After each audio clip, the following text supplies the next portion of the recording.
Welcome everyone. We'll just give it a few more minutes for people to join. Right, welcome everyone to today's Best Publisher UX Award finalists webinar. I'm Michael and I'm Marketing Officer at Open Athens, and thanks everyone for joining us today. So before we start, I just want to do a bit of housekeeping. So we are recording today's session and live transcript is turned on. And if you've got any questions, please put them in the Q&A section below. And if you've got any general queries, please put them in the chat box.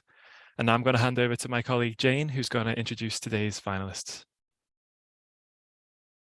Oh, you're on mute, Jane. Apologies. Sorry. Welcome everyone to our webinar. I'm Jane Charlton, International Marketing Manager at Open Athens, and this is the fourth year that we've run this UX award. We're super excited this year to welcome our three finalists. So I will just, I don't seem to be able to move on to the next slide. Could you press next? Thank you. So yeah, just to introduce everyone. So we're welcoming back De Gruyter. So Fabian is going to give us a 10-minute presentation on what De Gruyter have done in the way of UX innovation since they won the award in 2022. We will then go on to Anya and Matt from OUP. Then Alan Maloney from Sage will follow. And then finally, Sarah from Yale University Press. So first of all, an update from last year's winner, De Gruyter.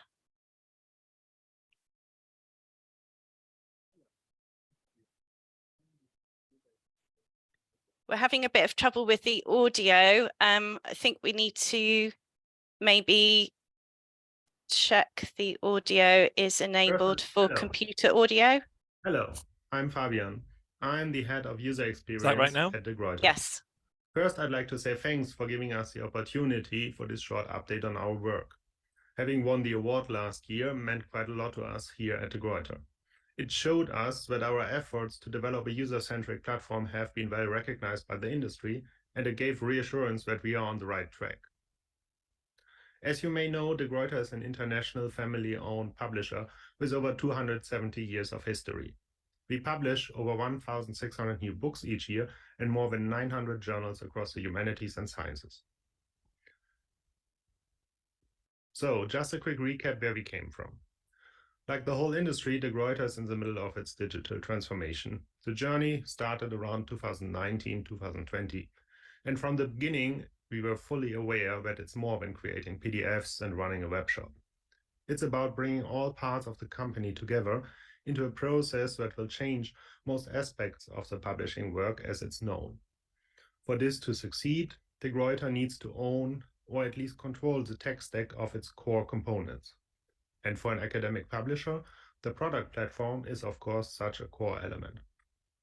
Back in 2020, this core element ran on third-party software, design and development was 100% supplier-driven, and De Gruyter had little internal know-how about it.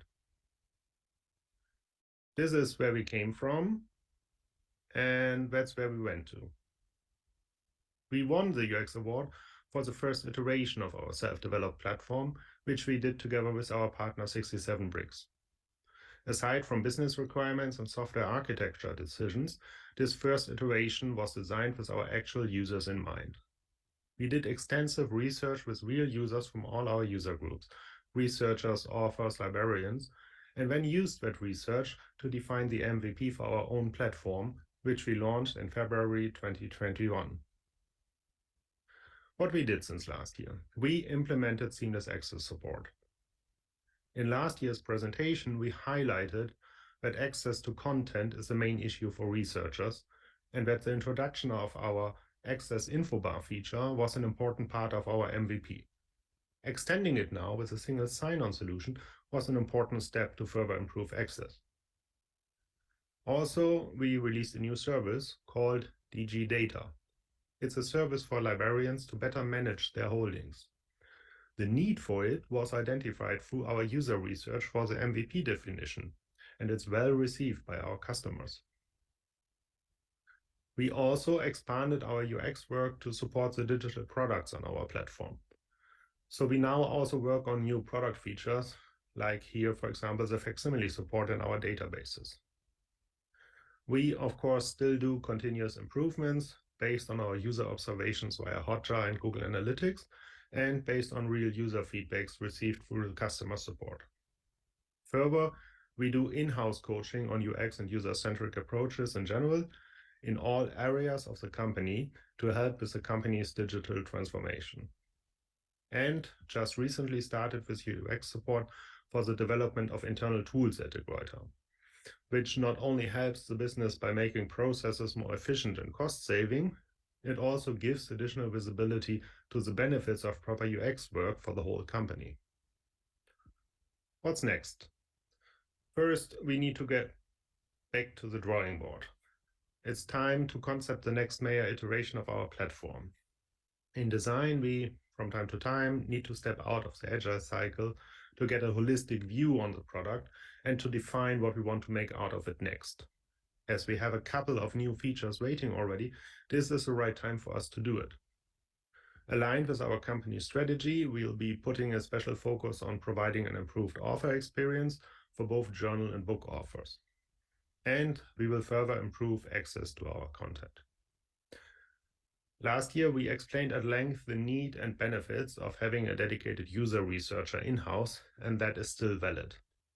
We still need to ramp up our user research capabilities to get improved data analysis results, to set up and run continuous A/B testing, do more studies, and so on. So this was just a quick update from our side, as today shall be all about this year's finalists. Thank you all for listening, and if you have any questions, I'm happy to answer them. Thank you, Fabian. Does anyone have any questions for Fabian? While we're waiting for them to come through, I have one. Could you say a bit more about how you plan to optimize access? Are you able to say anything about it at this stage? I cannot really no. The short answer is no. The longer answer is we still have or received this feedback and see that also in like observations. As I mentioned, we do primarily via Hotjar and Analytics, that there is a lot of struggle. It's a big improvement compared to the previous version of the platform, but there's still like many users are struggling to understand like what do they have licenses for, where did they get the license from, are they logged in, are they authenticated. So I mean, one part is on a technical level, right, to make it that easier, but also like really to communicate that. We are still looking into that. So we last year presented this, what we call the info bar about the authentication status or of the user. That improved a lot, but there's still like, let's say, it seems we have, for example, one pain point we have is with our database products.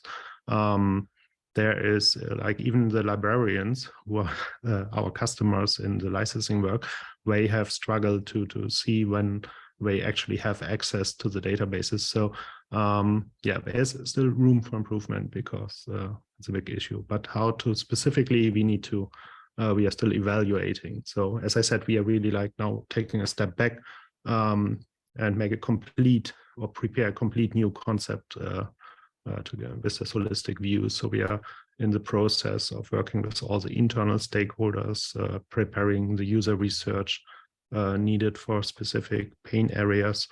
So yeah, sorry to not give you a more specific answer, but we are quite early stage on specifically this issue. We now have a couple of questions, so we'll cover those, and then I think we'll move on to this year's finalists. So a question from Todd Carpenter: are you still working with 67 Bricks, or have you incorporated your learnings and developed staff expertise on UX work so that you can do this work in-house now? So the 67 Bricks is our technology partner. So the UX work was also before done in-house already. So in end of 2020, beginning 2021, de Gruyter started to build up the internal UX capabilities. So yeah, that was in-house already, and 67 Bricks is more on the development side, our technology partner, and that's still ongoing. Thank you. And the other question was from Russell Palmer from Galileo. In the UX study feedback or industry compliance ideals, what were the 3 most important factors in driving the choice to implement federated access and seamless access? So what were the 3 most important factors driving choice to implement federated access and seamless access? So I have to take a pass on the 3 most important factors, as I was not personally in that part of the process when it came to the seamless access part. So yeah, I'm sorry, I have to pass on that part. But I can take it offline if it's important to come back to that. Yeah, of course. We'll take it offline. But thank you very much, Fabian, for taking part, and congratulations again for winning it last year. But also, importantly, it sounds like it's a continuous process, and de Gruyter continuing to develop its UX capabilities. So thank you for that. Yeah, sure. Thank you. So I will now hand over to Matt and then Anya from OUP.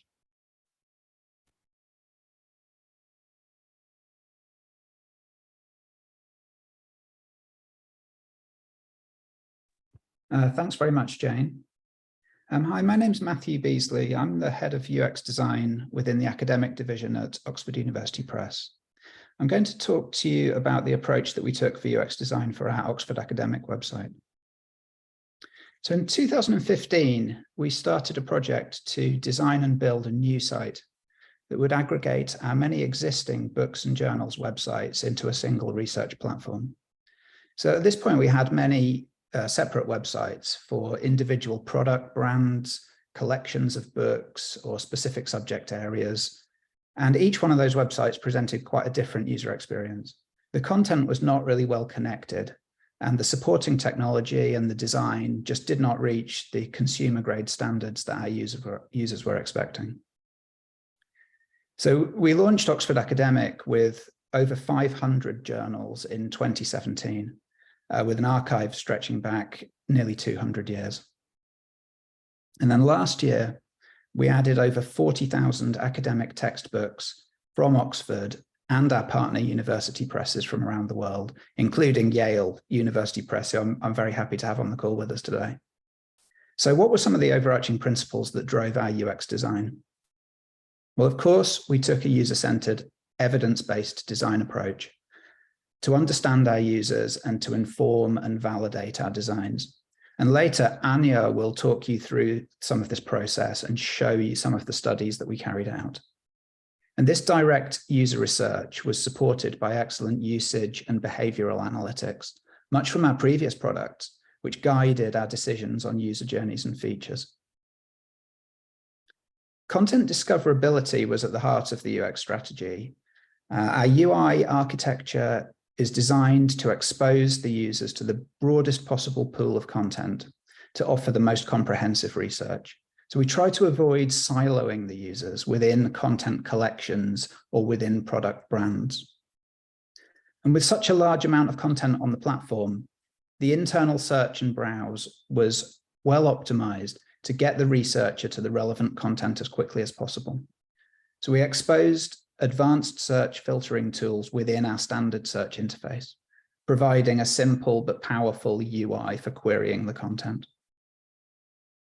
And to facilitate the filtering and browsing, the Oxford subject taxonomy was applied across all of the content on the platform. And we leveraged this taxonomy on the content page to provide the user with context-relevant search and browse options to create connections between related content. And then the TrendMD service provided further algorithmic recommendations based on the semantics of the content and user behavioral data. So these links can provide ongoing journeys, both internally within Oxford Academic and externally to other websites.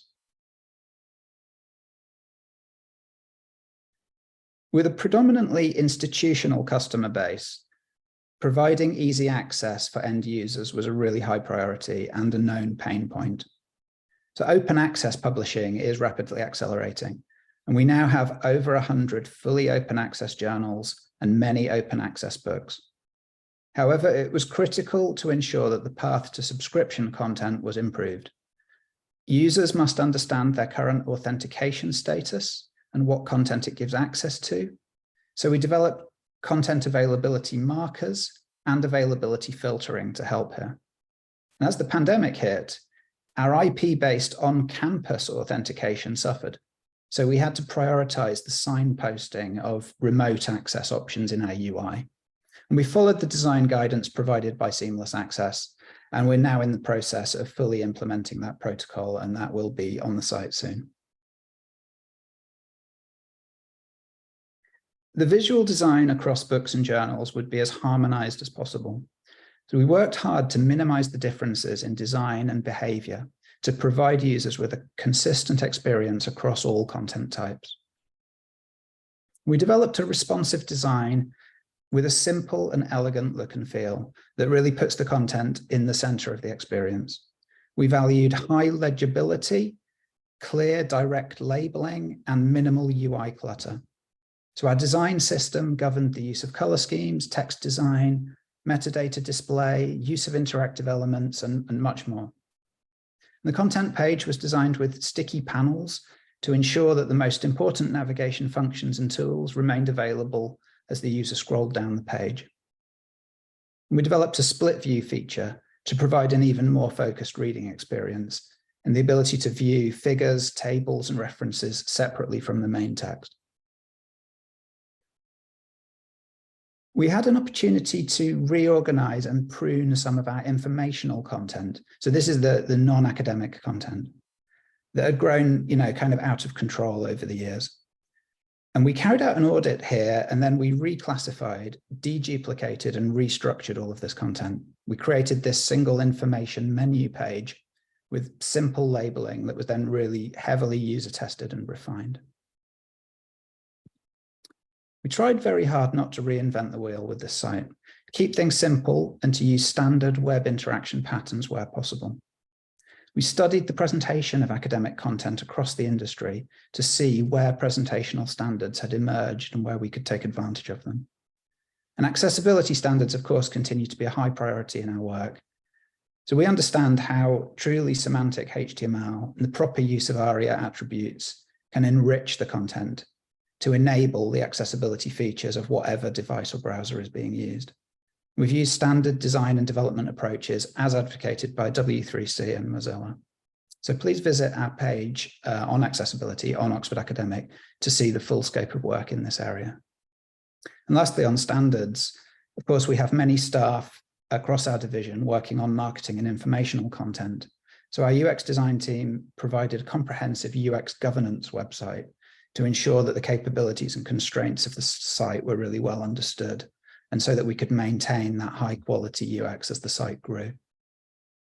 So thank you. And now I'm going to hand over to Anya, who I've worked with for many years and has been really invaluable in understanding what our users want and how well our designs serve those needs. So thank you.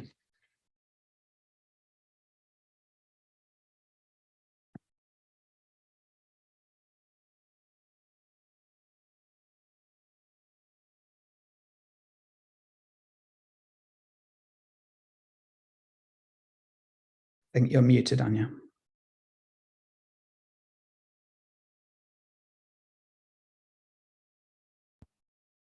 Hello, sorry about that. Am I sharing my screen? So yeah, thanks, Matt.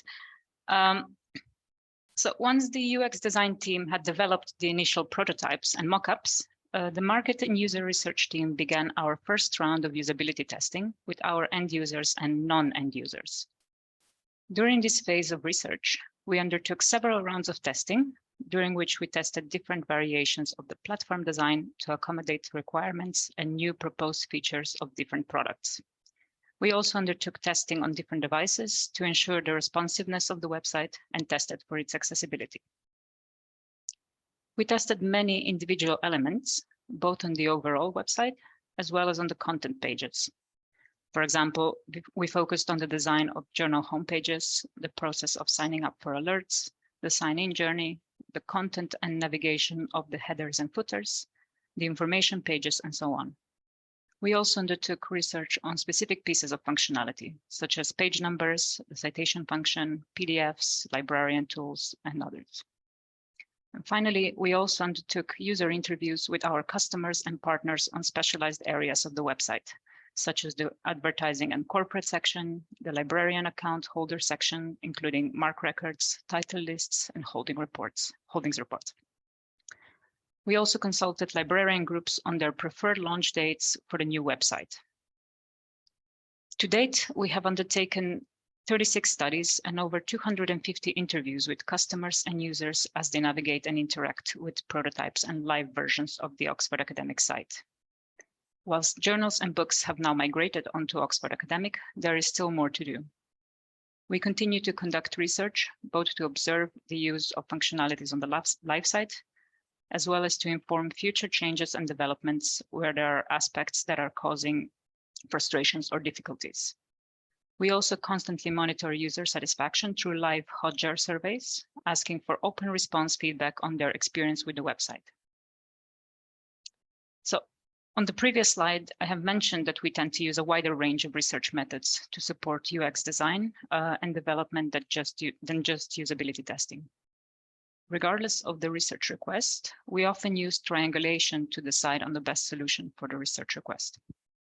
So to give an example, if the request asks for information that we do not yet have, we would start by doing exploratory research. This would take form of key voice interviews, focus groups, or secondary research analysis. We would then confirm our findings through confirmatory research, for example, with large-scale survey or looking at our usage data. If there are user journeys or navigation or specific functionalities to test, we then undertake UX interviews or usability testing. We find that having specialist designers and researchers is a really healthy way of doing this. Designers ask the questions and set the objectives, while the researchers can remain unbiased and answer these questions because we understand the mechanics of research methodology. Now I'm going to show you some simple examples of how we used practical participant feedback to improve our designs. This first example is about the citing functionality. So in the initial prototype research, all users were unsure what they would find under the tools menu. Furthermore, the get citation function was very important to users, and many were looking for it on the main page, but due to the positioning of it, they were unable to find it quickly. As such, when revising the design, we brought it onto the main page to make it clearer and more user-friendly. These changes have resulted in positive user feedback on the ease of citation. The second example is on the content type tags. So users were unclear on the type of content that they were looking at, but felt that this was really important information to know. As a result of this feedback, we then added content type labels to article and chapter pages to support users as they move between different areas of the site. So all of the information we collected through these 8 years of research fed into the development of our user personas.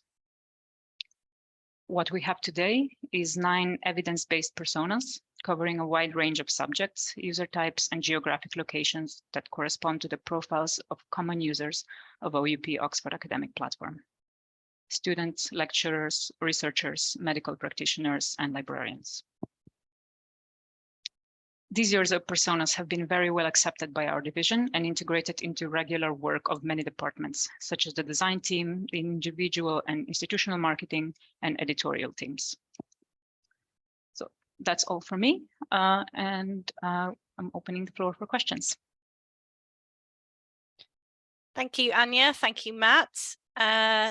If you have a question for Oxford University Press, if you could please post it in the Q&A box. I have a question. I wondered how you went about recruiting non-users for testing, just because we experience a few challenges around that ourselves in terms of our product development. So yeah, I just wondered what your approach was to that aspect. Yeah, so as I had on my previous slide, our non-users in this case would be non-end users, would be librarians, advertisers, society members, and don't remember who else. But so for librarians, we have a specific librarian panel. We started by borrowing from our advisory group, but then also when we go to, so we have a sign-up option. They're always welcome to sign up if they wish. We would go to conferences, we would go to Fresh Affairs, we would go anywhere where we could find both students and academics and librarians. Yeah, if they wish to sign up, we are very excited about it. For the studies we did with, for example, advertisers and other partners, we would try and get these contacts internally from other teams. So marketing, editorial would have these contacts that we could then borrow, and also ask for these people to share with anybody else that might be interested in that. And yeah, and we also try, so as I said, we do go to different events personally, but we also try to capture a global as possible sample. So our LAC, so the Library Advisory Committee, is global. So whenever those committees happen, we also ask them to join our research panel if they're interested. Thank you, Anya. We do have some questions coming through now. So the first one says, since Oxford University Press relies on the Silverchair platform, how much of your work requires Silverchair input and collaboration? Yeah, we build on top of Silverchair's platform, and we've been working with them for an awful long time now. And I think a lot of the design direction from within OUP has sort of helped to shape the platform over those years. But we do work quite closely with their UX teams and their development teams on all of our design and development. Thank you. A question from Russell. How much UX work did you do with undergraduates or public library users? With undergrads, quite a lot. So whenever it comes to the use of content pages, that's where we would definitely use undergrads, and just navigation of the platform. We always try to do, when we do research, even though the rules sometimes tend to be, ask 5 people to get 90% of feedback you're going to get, we try to make our samples wider, just so we can cover, we always try to cover some undergrads, postgrads, researchers, and lecturers, and then librarians if they're relevant to the specific study. So we always try to cover all those groups. In regards to public libraries, we haven't done that much research. There was some, but we tend to focus on academic libraries. And one final question from Bryony is around what type of interviews you used for your UX research.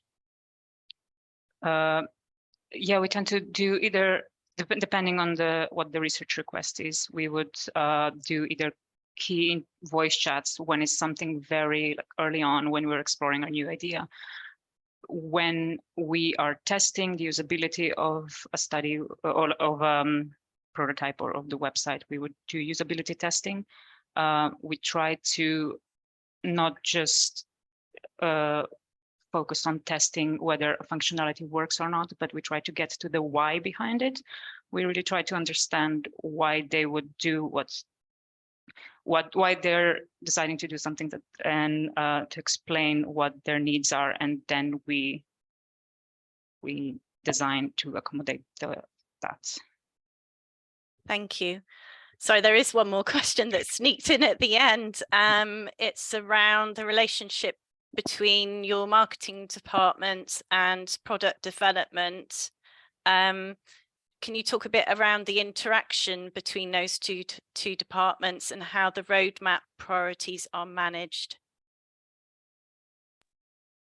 Yeah, we work pretty closely with marketing. In fact, we have quite an open process, really, where anyone in the business can submit ideas for development. Those ideas then get kind of triaged for strategic fit and to see whether capabilities of the platform are already in some way supporting that idea.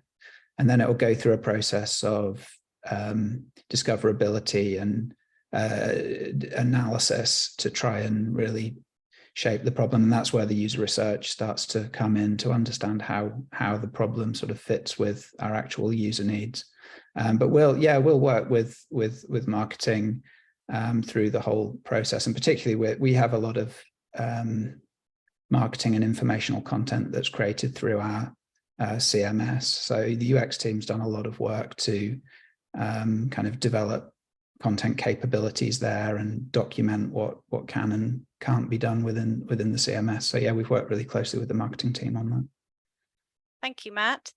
I now want to move on to our next presentation from Alan, who is Head of User Experience at Sage Publishing. Over to you, Alan. Okay, thank you. I'm just going to figure out which screen to share. Hope I get this right.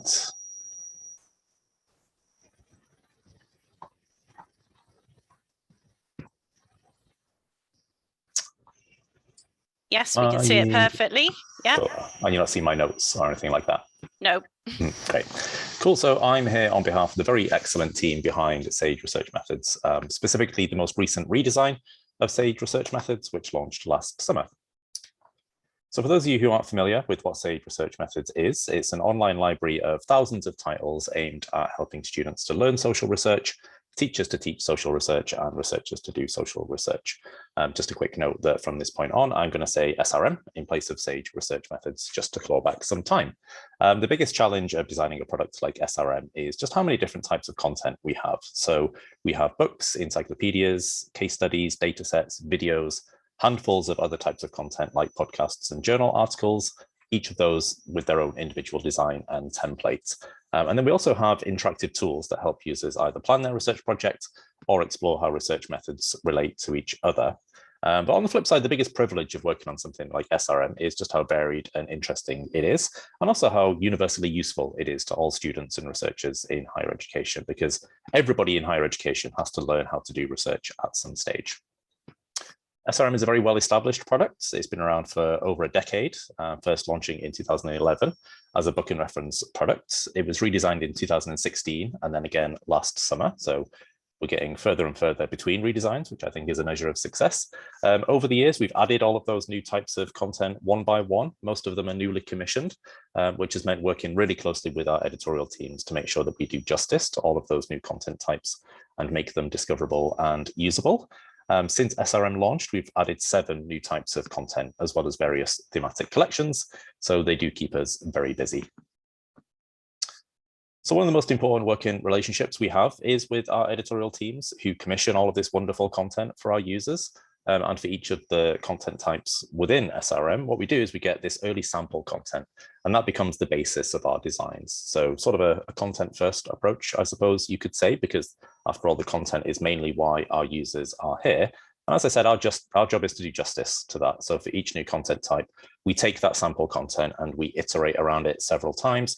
We test it repeatedly with users to make sure that not only is it navigable, but also that they understand it and they can use it in a really user-friendly way. So this slide shows how that early sample content for a data set has become an interactive experience on SRM.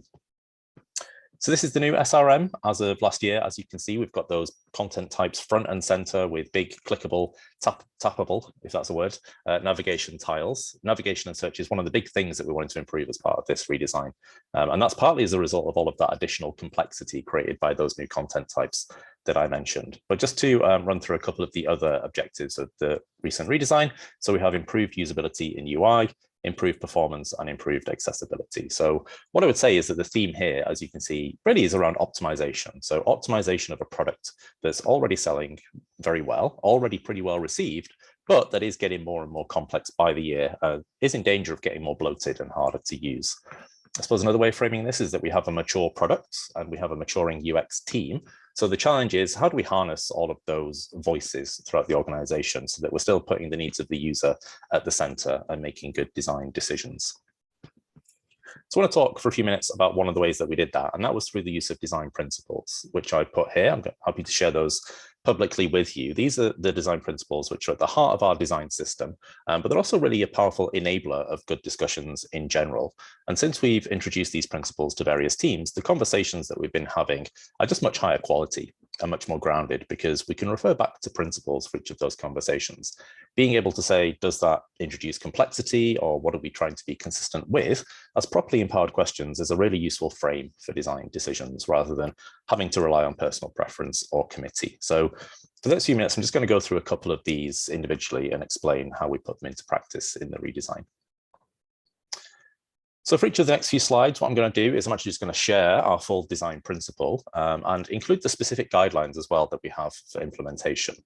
So you'll see those on the left of each slide. I won't read those out in full, but I'll just call out some of the key phrases and share some examples that are relevant to SRM. So the first one of our core principles is to solve user problems and really make sure that the problem we're solving is both real and important. At the start of the redesign, we did a lot of discovery work in focus groups and one-to-one interviews, in particular with faculty members and librarians. You'll see some examples here of the kind of feedback that we received. So things like the increasing use of VLEs, the pandemic exacerbating off-campus access issues, things that I think we're probably familiar with in other publishers as well, but also issues with search, returning too many results, which might be specific to Sage research methods. And all of that's great feedback, but it's also really important, I think, to delve deeper into making sure that we're quantifying that and understanding it before we act on it. And to help do that, what we do is we actually coach and train the product teams a lot of the time into how to respond to this kind of user feedback and help them make sense of it. So we run trainings on things like problem validation, Kano analysis, how to use analytics to quantify the problem. I'll just show you a quick example of how we put that into practice around search. So one of the things that users mentioned around search is that there were too many results and the results can be quite duplicative. That's also something that we noticed ourselves through observation through Hotjar. So I'm just going to run a quick GIF here. Here's a pretty good example. The user has searched interpretive phenomenology and has received over 3,000 results. And you'll see that probably about 15 of those first 16 results are all chapters from the same book. And this has been a perennial problem for us, to be honest. It's a bit of a paradox because we want to show results at the chapter level, because we want to show really granular results, especially for very specific queries. But that can lead to things like this, oddities like this.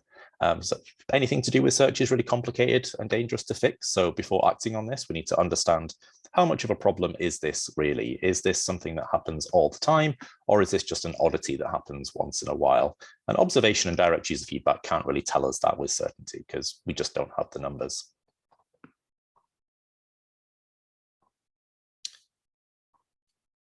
GIF was looping there, sorry.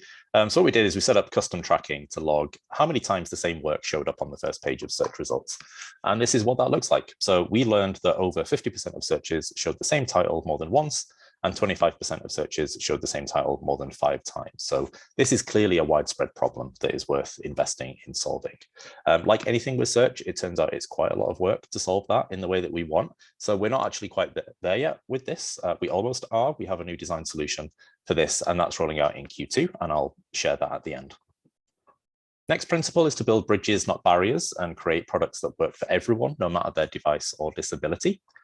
So craftily, the wording of this principle echoes the company's mission to build bridges to knowledge, which is a handy way, I think, of getting buy-in from the higher ups. It's hard to turn something down when we're using the same language that the company uses to present itself.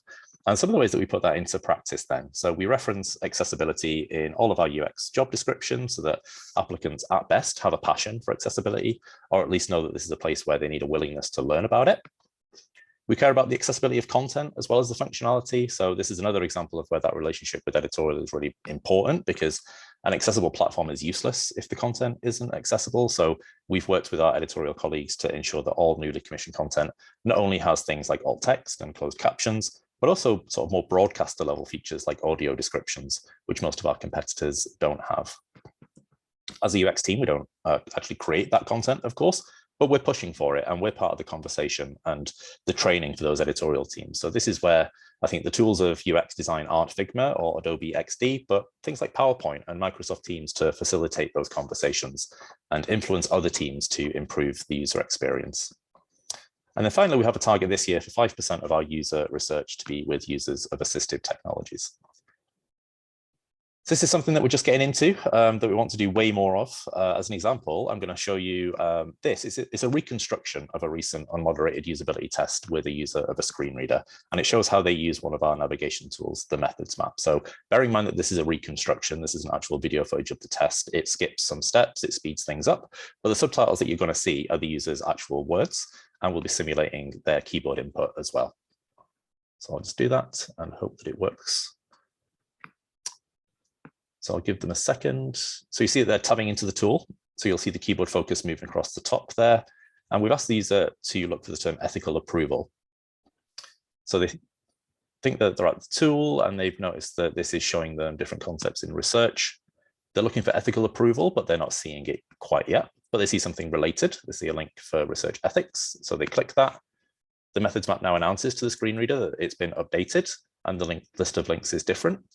But rather than read through all of the links, what the user is now doing is they're bringing up their screen reader's links menu rather than reading them in the order that we've presented. And they're just going to click E now, basically. They're going to press E, and that's hopefully going to take them to what they're looking for. And they find ethical approval, they click enter, and then the methods map refreshes, and they actually say, lo and behold. So that actually took about 3 or 4 minutes in real life rather than 1. But in that time, we learned quite a lot, I think. So we learned that they pretty quickly understood that the tool was a hierarchical list of links. That's good. But what's surprising is they didn't sit there navigating through all of the links as we present them on the screen, but use their screen reader to bring up all of the links on that page and to search for it. So that makes how we present that overall mass of links on the page suddenly a design decision. So it reinforces the importance of designing that non-visual experience alongside the visual one, which is something that we've been doing for some time now with something that we call non-visual wireframes. Next principle is to be always trying to reduce complexity if we can. So the first line of this principle reads, scholarly and educational content is already complex. SRM, as I said, is a great example of that in using over half a dozen types of content to explain concepts like OLS regressions and chi-square tests and other fun stats terms. Now, I don't know what an OLS regression is, but I know that it sounds complicated. So we see it as our job not to add any additional cognitive load or complexity for the user by the interface. They've already got enough. So that's where this principle comes from. Some of the ways that we attain that are through regular contact with users to check that what we're producing does make sense and is usable. So we make use of analytics and A/B testing to see where user journeys break down and to test the alternatives.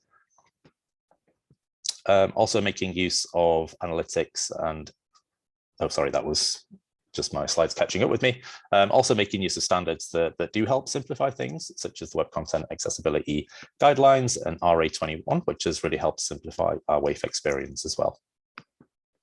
Two of my favorite parts of this principle are enhancement can mean taking something away, which we did with our text size tool, because the browser can do that itself if we code our website properly, and prioritizing direction over choice. Now, that's not to say that we don't provide the user with options or choice when appropriate, but when it really comes down to it, when you don't know which design to go with, having an agreed upon principle makes that conversation just a lot easier than when you're basing it on personal preference. So I'll give you an example. You see the team there at the top doing a bit of a dry run of a usability test for the navigation. And we did a lot of work on the global header navigation as part of the redesign. So don't think I've got time to go through this example fully, but if you'll look, you'll see here that this is what the global mega menu used to look like. There's an overwhelming number of options showing padlock icons to completely unauthenticated users when we don't know much about them, but only on some links and not others.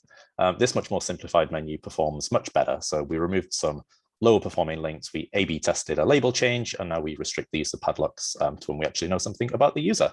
And as a result of this and other changes, conversions from navigation pages to content pages has increased by almost a half, which is great. I won't talk to these slides just because I'm conscious I'm out of time, but I'll put them on the screen for a second or two just for the sake of completeness. So if you're interested, you can go back and pause to get the information if you're interested. So this is about consistency and one about letting the content breathe. So some examples here of the aesthetic changes we made to the platform to make it feel less cluttered. And then just wanted to end on some of the things that are coming up as we continue to try and improve the user experience. So no surprise that we've got more content coming down the pipeline. So this time a collection on decolonizing research. The UX team is helping there by taking an inclusive design approach to the taxonomy itself and leading on a review of for coverage and sensitivity of language. The search improvements I hinted at coming very soon. Remember that yellow book cover we saw 16 times on one page? Now you're just going to see it once. And beneath that, there'll be links to the most relevant chapters to your search, showing the relationship between the parts and the whole. The search filters will try and make more sense of all of those different complex content types by adapting to the context that you're currently in, and I'm only showing you the filters that are relevant. And also we've got a library discovery expert within the team now, so we'll have a huge emphasis on the librarian experience in 2023. So some of the first things we're looking at there, automated KBART feeds and a solution for making our package names make sense. So really sorry for really having to speed up at the end there. I feel like I was rapping at one point, so hopefully that came across okay. But I'll pause there, and if we do have time for questions, I'm happy to take them. Thank you, Alan. Yes, of course, we have time for questions. The first question is about the CRM. Is this mainly for your psychology and social science audiences? What's the uptake and any analytics to share? So can I just ask a clarifying point about that? So CRM, can whoever asked that question to say a little bit more about what they mean by that?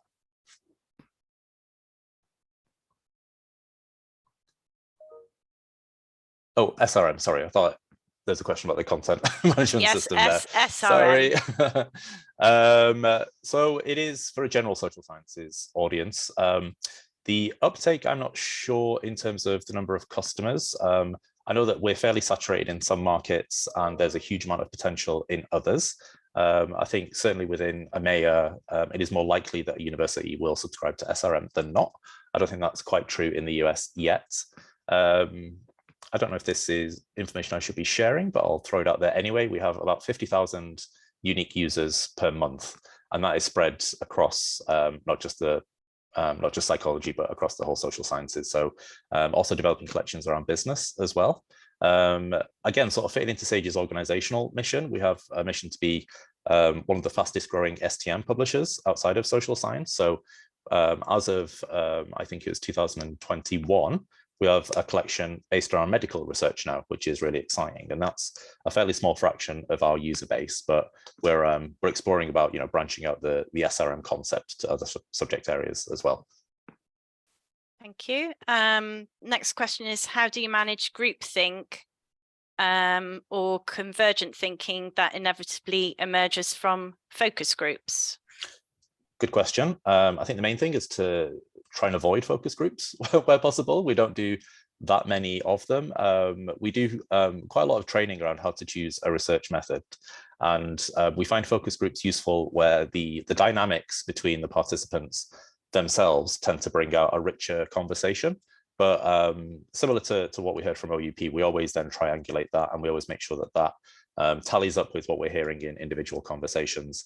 And like I said, anything that comes out of a focus group, we do take it with a pinch of salt, and we do then use things like analytics and other methods to validate that. And final question, are there any tools or frameworks you would recommend to help designers respond effectively to user feedback? So I'm a huge fan of the Kano analysis, or is it Kano? I'm not sure. I'm going to say Kano for now. We'll see. Which is a fairly specific method, and really what it means is you're asking questions in the right way. So I think if you just ask a user, a sort of standard Net Promoter Score type question, or you ask them, what is your general sort of open feedback for this website? I think that is useful to a point. But I think in order to get really actionable, prioritized feedback back, you need to be thinking about, asking questions in a really structured way. So I'm a huge fan of the Kano analysis for doing that. it encourages you to ask questions, not just in a sort of what they call a functional way. So saying, you know, how would you feel if this feature was here, but also how would you feel if this feature wasn't here? And then from that, you get to get a, you know, a proper sense of not just whether this feature is desirable, but what would be, you know, the additional pain points created if it wasn't there.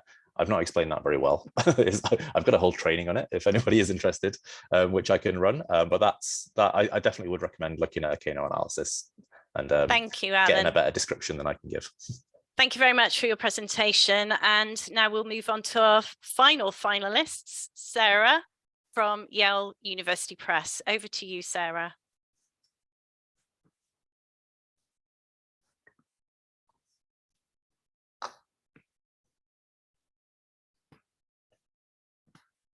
Can you see my screen?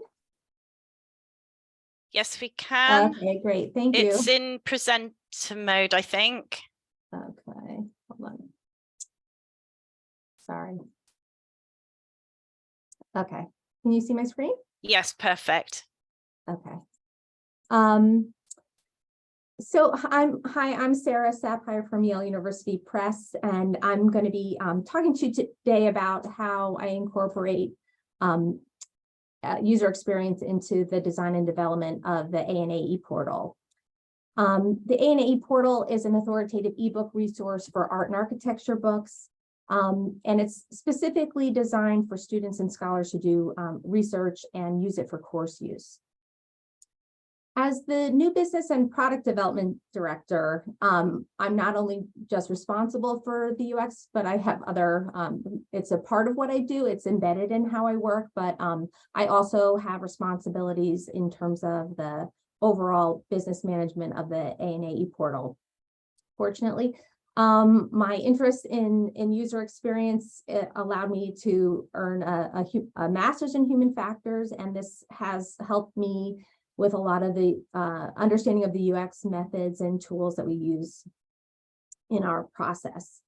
I also oversee a web product manager, and I work with a team of editors and to develop the platform.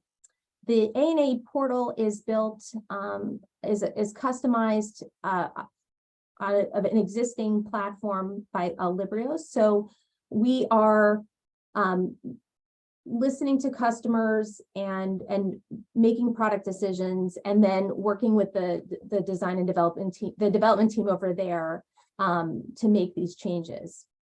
So the methodology that I use is probably typical on a much smaller scale than the other presenters, but it still is a process that is part of user experience in any product development that you might have. So we're triangulating we're looking at site usage, listening to user feedback, and conducting user tests, and that's driving how we proceed.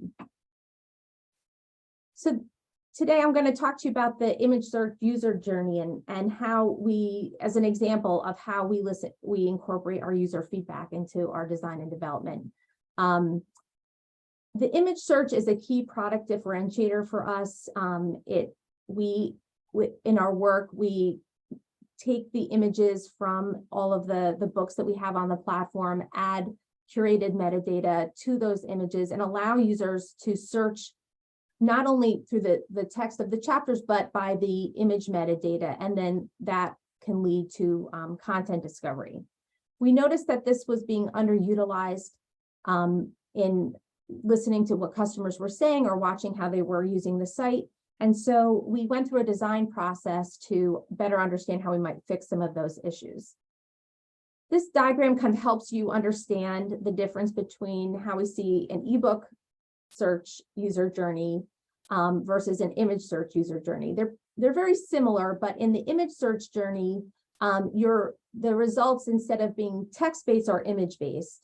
And the thumbnail views that you'll have available to you that are then, user makes a selection from those, and they're presented with an image information page, which directs them to the available chapters.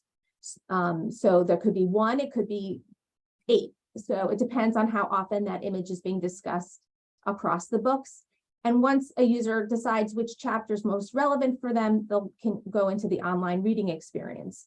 And they can also go from the online reading experience back through to the image information page. So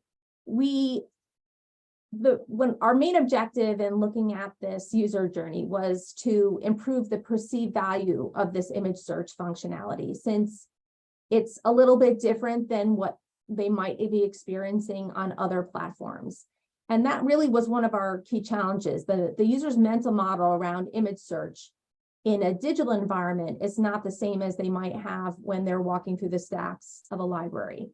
And so they may miss the value of what we are offering because they might not be aware that that functionality exists. And we also had a challenge of having a limitation on the size of images that we present to the user outside the chapter reading experience. So we started by sort of our first phase of information gathering and looking back at some usability tests and surveys that we performed as we were developing and launching the product. And we realized that we can't just take the rating scales from what people are telling us. Everything is very easy to use and they're not having trouble with sort of the main functions of the site, but there were senses here and there about the zooming in on images and how to get from the image search to the chapter content. So we wanted to better understand that. And then we also looked at the behavior flow in Google Analytics, and you could see that people are dropping off on key pages and that are involved in the image search. So it wasn't just that we were hearing it from users, we're seeing it in the analytics. So we decided to go back and think about, who is the true customer for this, for the image search. And we realized that really it's students are going to get the most value out of understanding an image and all of the different author that are maybe talking about that image in different ways. So we looked, and even if you looked at our Google Analytics, it's sort of telling us the majority of our users are 18 to 24. So we created a student experience panel of students, some undergraduate, some graduate students, who were able to help us better understand what their goals are, what their frustrations are, so that we could create a better experience for them. They also helped us refine our user journey and understanding of the challenges they were having in that image, the image search user journey. And then on top of that, we looked at, I did a study of the interface design. So looking at the pages in terms of design heuristics, so that we could better understand the feedback from a variety of standpoints. So the 3 pages that were the main focus of this user journey are the home page, the search results page, and the image information page. And so we took, before this was an example of what our homepage looked like. You can see that the image search was in the navigation, it was available. It wasn't necessarily taking advantage of, because here it's very much about introducing the service and explaining what we were trying to do. We took it then to a focus on the search function that they're coming to when they get to the site. So we prominently displayed the search. Although ebooks is the default search view, they now have sort of a nudge that the image search is available to them. And we did that in anywhere there was a search function, that they would be able to search both ways. We then looked at the search results page, and we had some feedback about, sort of color and being cluttered, and having some challenges around the filtering process. So we were able to address the search overall by improving our filter results, improving the visibility of the toggle option between chapters and images here, as well as making sure that we're funneling people towards the image information page, which is the next page in the content discovery process. So before, in our original design, the metadata was sort of the focus of the page, and the list of available chapters came below. We started to see that users weren't really able to get the full sense that there was one or more chapters available to them. So in our redesign, we moved the chapters to the main, the most real estate on the page. We made sure that users are funneled towards going into the chapter to view the image full size. And we gave them additional functionality of being able to see related images. And all of this was guided by student feedback or other user feedback along the way. So after we go through this process of designing, we start testing we test with usability, and we run through a set of tasks that are similar across tests. And that way we're able to see, are we really making a difference in our usability? And the perceived value or the perceived rating for these students as they're going through this task, they'll tell you it's very easy. And oftentimes they'll say something is very easy and they won't even have actually completed the task. So we really have to dig in and understand what are they actually doing, how they actually feel about the changes that we're making. And so we really try to, if we're doing a moderated test, we do try to get the feedback from them and make sure that they're communicating to us what is happening on the page. And here, you can see, like, after we did this redesign, they immediately understood what the value of the page was to the search functions, being able to have one chapter and see one image and see it in multiple chapters really made a difference. And then we were able to Sarah, sorry to interrupt, but we're at 3 minutes past the hour now. I'm just wondering if we could maybe move on a little bit with the presentation. Sure. So we got through our we measured it, we saw it in our Google Analytics, and then we looked at the last piece, which was to get users back from the image in the online reader to the image search page. We changed the icon by reaching out to our student experience panel and tested it and saw success. So ultimately, we saw an increase of 171% of these image information pages after we completed our full redesign. And then just to mention, like, we have other products that we're building, and whenever we leverage the learnings from both other products into our newer, back and forth between our newer products back to the ANA portal. So we have a lot of learnings from that. Changing user behavior is probably the hardest part of all of this. Being part of a small team with limited resources really hard. Balancing UX with other priorities, business priorities, is hard, but working through it can make it really successful. And we have great, the people who are using our site are very, we get great satisfaction in hearing how they enjoy using our site and feel it's a very usable site. Thank you, Sarah. I believe one of our panel judges has a question for all of the presenters today. So, Andy, do you want to? I allow you to. Oh, sorry. Can you hear Andy? Me? There we go. Yes. Yeah, my question is, all three finalists have focused more on analytics than qualitative data, and I'd like to know why that is.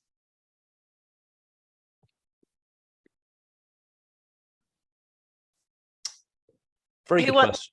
Yeah, it might sound a little bit glib, but I think like in this kind of environment, quantitative data makes for sort of more compelling visuals, I think. And that's not to say that in our day-to-day work, we rely more on quantitative than qualitative research. I would say they're of equal importance and are very different functions. So what I always coach the team is that qualitative research will tell you sort of what's happening and why it's happening, and then quantitative research will tell you how much it's happening. So I think we included a lot of the qualitative stuff sort of, in our previous sort of submission documents.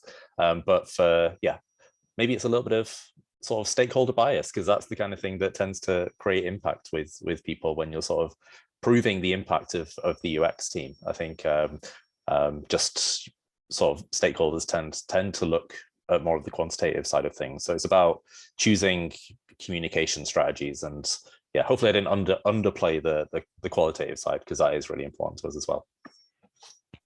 Do we have answers from the other two finalists? I can jump in. So I very much agree with Alan. It's the same for us. So all the studies that we've done, we've done over 200 interviews. So whenever we do any kind of usability testing, is always qualitative. I guess, we did not necessarily focus on the quantitative, but mention it because, at least personally, I have a feeling that with UX research tends to focus just on qualitative. So I wanted to add that quantitative aspect to my role as well. But no, we definitely focus very much on the qualitative and their personal experience, just watching them navigate, hearing their feedback. Thank you. And Sarah? Yeah, I mean, I would say that a lot of especially when I'm starting out on new product research, I'm starting out by having interviews with customers or students as a regular part of my process. So I think that it's harder, right, to sort of quantify that here, or how many interviews that I'm doing on a regular basis, or just taking feedback that could be in an email that we sent out, and it could be just a one-line response that prompts a conversation. So that it ends up building into the whole user experience process. Thank you, Sarah. That's all the time we have for questions today. I'm going to hand back now to Michael, just to close off the webinar. Thanks very much, Jane. So we want to take this opportunity to invite everyone to our free online annual event, which is Access Lab. And that's where we're going to be announcing the winner of today's webinar. And it also brings together people from across the industry in user experience and remote access. And as you can see on your screen, the event takes place for EMEA regions on the 20th of March and for APAC regions on the 23rd of March. And if you'd like to find out more about the program and what we've got going on at the events, please scan the QR code on your screen now. And lastly, I'd just like to say thank you to everyone for attending today. A special thank you to our finalists for your presentations, and to our judges. And we look forward to seeing you at Access Lab later in the month. Thank you very much. Thank you. Thank you.